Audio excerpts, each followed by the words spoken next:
Jordan Thompson resmi perkuat tim putri Jakarta Pertamina Enduro pada Final Four Pro Liga 2025. Kedatangan atlet bola voli yang pernah mempersembahkan medali emas Olimpiade 2020 untuk Amerika Serikat menjadi angin segar bagi kekuatan tim JPE. Atlet bola voli putri asal Amerika Serikat, Jordan Thompson, tiba di Indonesia pada Rabu siang di Terminal 3 Bandara Soekarno-Hatta. Kedatangan atlet dengan tinggi 193 cm turut disambut oleh jajaran pengurus sekaligus Wery Prayogi, chef de mission tim Jakarta Pertamina Enduro. Secara simbolis, jersey bernomor punggung 23 diberikan untuk atlet bola voli 27 tahun sebagai tanda resmi bergabungnya atlet yang pernah mengantarkan Amerika Serikat meraih medali emas Olimpiade 2020 Tokyo. Kedatangan Jordan Thompson menambah kepercayaan diri tim JPE untuk berebut gelar juara pada musim ini. Dengan kebutuhan tim juga dan juga situasi Final Four itu ternyata tidak seperti Final Four tahun lalu. Ini semua serba berubah dan semua tim menyiapkan senjata andalannya di Final Four. Semua effort dilakukan di Final Four. Ya kita nggak mau kalah gitu kan. Pada saat kebetulan kok ada peluang dapat Jordan Thompson, saya kejar. I think of course I would like to help my team win the championship. This would be a dream. I think of course it will be a challenge. No path to a championship is ever smooth or easy, and so I know that there will be challenges, but I'm ready to help the team in any way I can. I'm so excited. I can't wait. Rabu sore, Jordan Thompson bertolak ke Surabaya untuk kemudian menuju ke Kediri. Final Four Pro Liga 2025 akan berlangsung pada Kamis 17 April 2025. Jakarta Pertamina Enduro akan menghadapi Jakarta Electric PLN di Gor Jayabaya, Kediri. Rinin Taniken, Wandi Hansen, Kompas TV, Tangerang, Banten. Karel Mainaki sudah mulai bekerja menangani timnas bulu tangkis di sektor ganda putri. Datang sejak 2 pekan lalu, Karel membawa misi disiplin tinggi untuk Apriani Rahayu CS di markas Cipayung.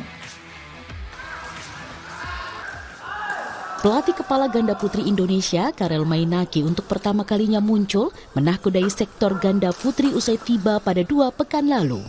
Nama Karel sebenarnya sudah diperkenalkan oleh PP PBSI sebagai bagian tim kepelatihan pada Desember 2024. Rabu pagi merupakan kedua kalinya pelatih yang lama berkarir di Jepang ini untuk memimpin sesi latihan, duet dengan asisten pelatih Nitya Krishinda Maheswari.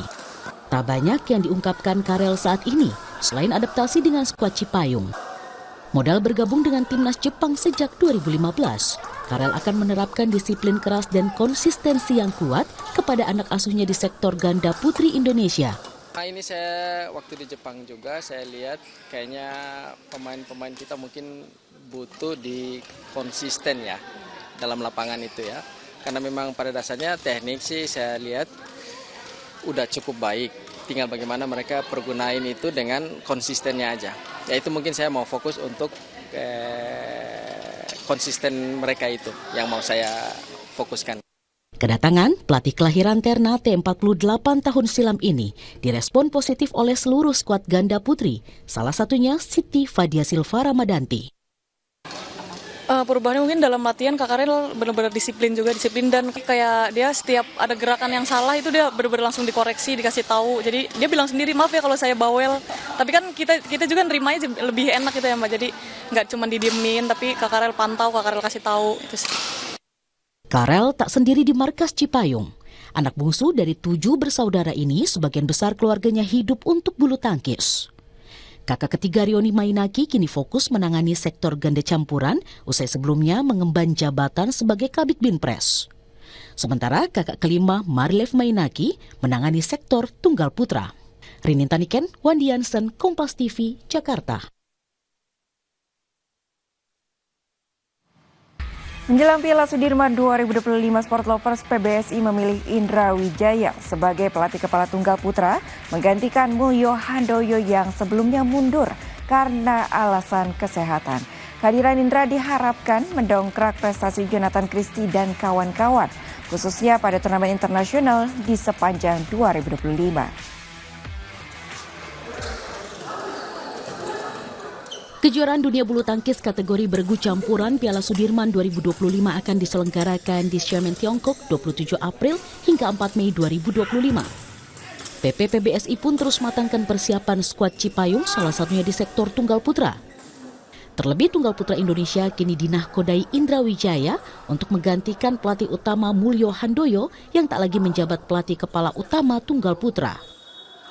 Menjelang Piala Sudirman pada akhir April, Jonathan Christie masih menjadi ujung tombak tim Indonesia yang kini dibantu Alwi Farhan dan Muhammad Zaki Ubaidillah.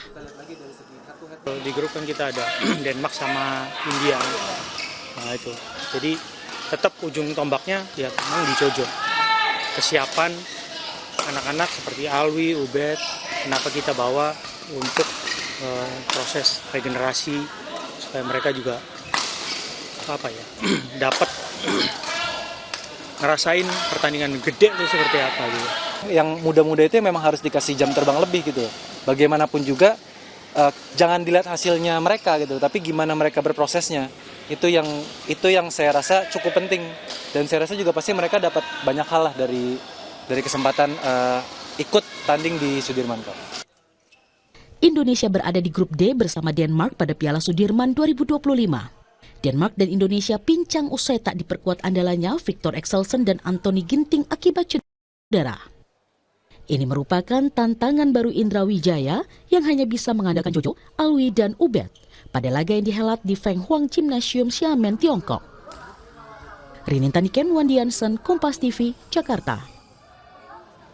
285 atlet panahan mengikuti kejuaraan nasional panahan bertajuk Kartini International Archery Championship 2025 yang digelar di kota Denpasar, Bali. Event yang digelar untuk ke-8 kalinya ini dihelat di lapangan Bajrasan di Denpasar, Bali. Kejuaraan panahan dalam rangka memperingati Hari Kartini terbagi sejumlah kategori yakni U10 hingga 18. Sedangkan untuk tingkat nasional diikuti 29 klub dari Indonesia, India, dan Malaysia. Dengan mempertandingkan 3 divisi, yakni divisi nasional, recurve, dan compound, digelar selama 5 hari dari tanggal 15 hingga 20 April 2025. Informasi dari Liga Basket NBA akan hadir usai jeda Sport Lovers, dan kemana-mana tetaplah bersama kami.